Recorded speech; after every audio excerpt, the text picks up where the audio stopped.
18 साल बाद चिपॉक में जीत और 15 साल बाद वानखेड़े में जीत।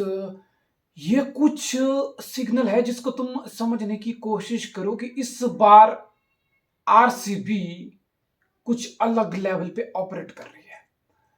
इस बार आरसीबी कुछ हटके कर सकती है। इस बार रॉयल चैलेंजर्स ऑफ बेंगलोर शायद कुछ बड़ा उखाड़ सकते हैं। और मैं तुम्हें बता रहा हूं जिस तरीके से इस बार की आईपीएल का सीजन जा रहा है ना भाई साहब, मुझे लग रहा है ये अब की बार की IPL it's gonna be very much unpredictable.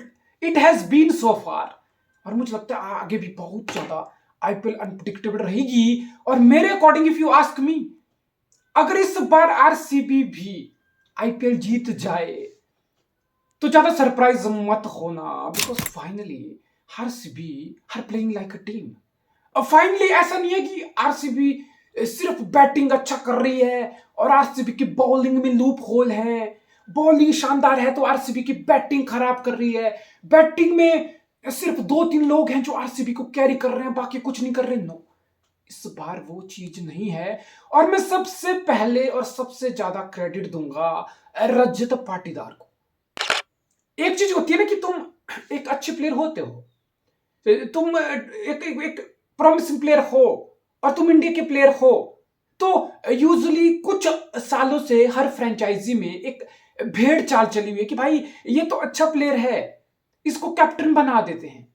ये सारे बॉक्सेस टिक कर रहा है, इंडियन प्लेयर है, यंग प्लेयर है, अच्छा खेलने वाला प्लेयर है, तो कैप्टन बना दो।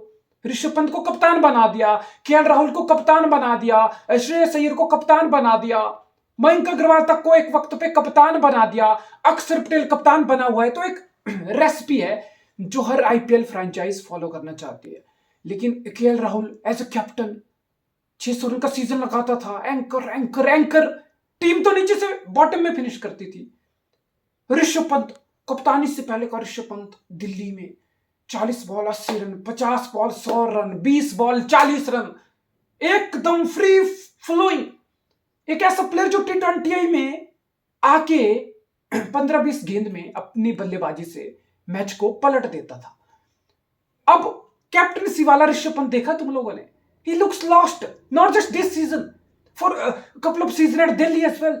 And it's like Rishabh Pant shade तक नहीं दिख रहे यार, ऋषभ पंत का वो फ्लो तक नहीं दिख रहा। यानी कि कैप्टनसी का एडिड प्रेशर तुम्हारी गेम को हैम्पर करता है।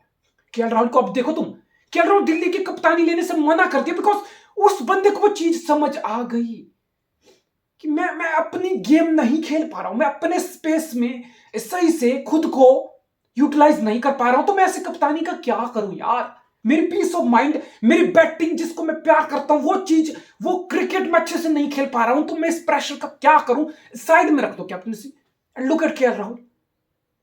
फ्री फ्लोइंग केएल राहुल देखने को मिल रहा है, इंपैक्ट वाला केएल राहुल देखने को मिल रहा है। भाई ये T20 क्रिकेट है, ये कोई एंकर वैंकर वाली बुलशिट नहीं है। एंकर करने से यहां कुछ नहीं होता, यहां तुम्हें इंपैक्ट वाली पारियां खेलनी होती हैं। And KL Rahul finally impact वाली पारी खेल रहा है। और रजत पाटीदार भी इंपैक्ट वाली पारी खेल रहा है, फ्री फ्लोइंग। एंड मैं क्रेडिट दूंगा कि मैनेजमेंट ने उसको बिल्कुल फ्रीडम, जैसे कि एंकर वैंकर बुलशिट छोड़ यार, तू जा और तू अपनी गेम खेल, अपने हिसाब से खेल, खुला होके खेल, इंटेंट से खेलना इंटेंट से खेल, पहली बॉल से हिटिंग करनी है कर। Look at him, 20 ball 40 run, 30 ball 50 run, 60 run. Rajat Patidar middle में आके आरसीबी को एक बूस्ट दे रहा है, एक लिटरली एग्रेसिव, वही स्ट्राइक रेट, वही रन रेट को अप कर रहा है यार। This is absolutely exceptional. RCB इस बार शायद कुछ बड़ा कर ले। अब थोड़ी सी बात मैं मुंबई और इस मैच की करता हूं। देखो यार, वानखेड़े की इस पिच पे कुछ भी नहीं था। अब तुम सोचोगे कि बोल्ट है, दीपक चार है, दोनों नए गेंद के अच्छे बॉलर हैं, डेथ में दोनों की पिटाई होती है, बोल्ट की भी पिटाई होती है, दीपक चार की भी होती है। फिर लगा कि यार बुमराह आ रहा है तो शायद अब आने वाले मैचेस में ऑब्वियसली मुंबई की बॉलिंग और बेहतर दिखेगी और बेहतर होगा। लेकिन इस पिच पे तुम चाहे बुमराह हो यार, तुम चाहे जो मर्जी हो, ये बॉलर वाली विकेट नहीं थी, ये 200 प्लस वाली विकेट थी और वही स्कोर आरसीबी ने खड़ा कर दिया। लेकिन मुंबई ये मैच जीत सकता था। ध्यान से सुनना, मुंबई ये मैच बिल्कुल जीत सकता था। विल जैक्स 18 गेंदे 22 run, Surya don mister 360 SKY is the limit 22 गेंदे 26 रन। फिर रोहित शर्मा के एक और फ्लॉप शो। रैन रिकल्टन, भाई साहब खेलना शुरू कर दो खेलना, ये आईपीएल है, अब तुम बेंच पे बैठोगे। No performance. तो फिर टॉप 4 किसी भी बैटिंग यूनिट के टॉप 4 जो कुछ भी नहीं कर रहे, कुछ भी शुरुआत नहीं दे रहे, तो तुम 200 भी नहीं बनाओगे भाई। तुम मैच नहीं जीतोगे।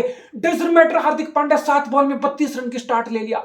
डजंट मैटर तिलक वर्मा अच्छा खासा इनिंग खेल लिया। No, it's not gonna happen for you, it won't happen for you, and it didn't happen for Mumbai. At the end of the day तुम बोल सकते हो यार कि 2 छक्के कम रह गए, शायद वो 2 छक्के विल जैक्स मार लेता, वो 2 छक्के सूर्या मार लेता, रोहित मार लेता, रैकल्टन मार लेता, क्या नमन धीर मार लेता, तिलक वर्मा मार लेता। It's all about if and but.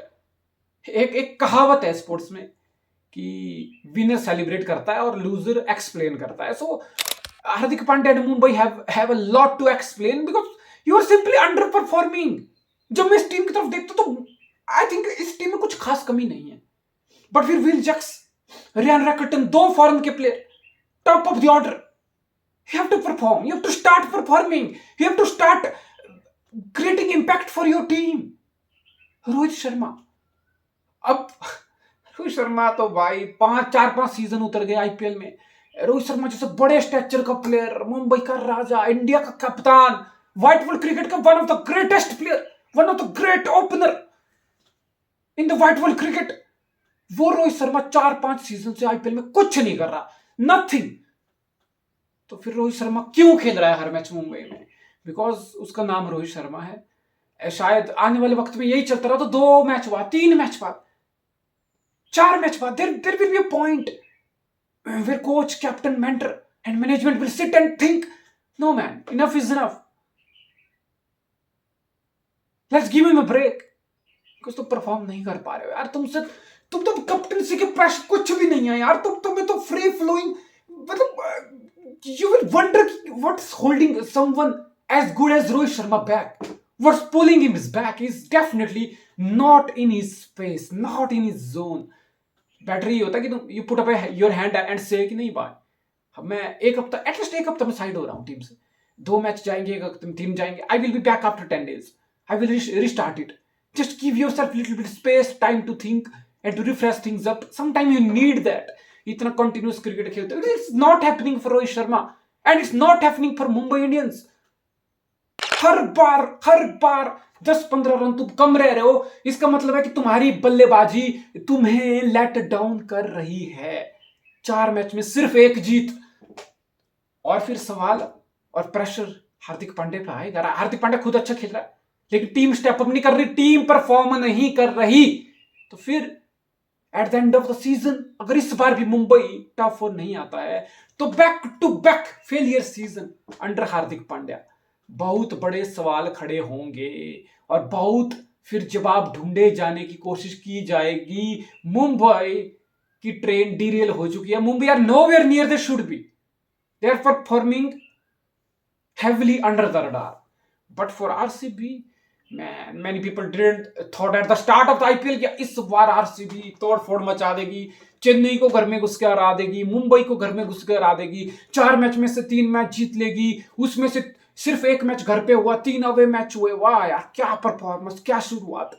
But obviously still early days. But if you're an RCB fan, you should be dreaming this season, man. You should dream about it.